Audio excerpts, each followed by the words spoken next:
হালকা পাতলা রান্নার সিরিজের সেকেন্ড পার্টে আজকে আমি নিয়ে এসেছি পালং শাক। আজ আমি বানাবো আলু দিয়ে পালং শাকের চচ্চড়ি।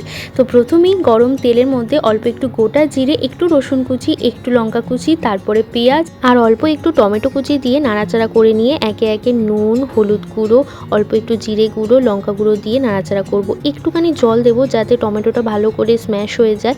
তারপর এর মধ্যে আলু দিয়ে দিচ্ছি, আলুটাকেও একটু নাড়াচাড়া করব, একটু যাতে সিদ্ধ হয় তার জন্য এর মধ্যে অল্প একটু জল দিয়ে বেশ কিছুক্ষণ নাড়াচাড়া করে ঢাকা দিয়ে রাখবো। দেখো মোটামুটি আলুটা একটু সিদ্ধ হয়েছে। এরপর এর মধ্যে এক এক করে পালং শাকগুলো দিয়ে দিচ্ছি, পালং শাকটাও একটু নাড়াচাড়া করে নিচ্ছি। এরপর এটা যাতে সিদ্ধ হয় তার জন্য এটাকেও আমি একটু ঢেকে রাখছি।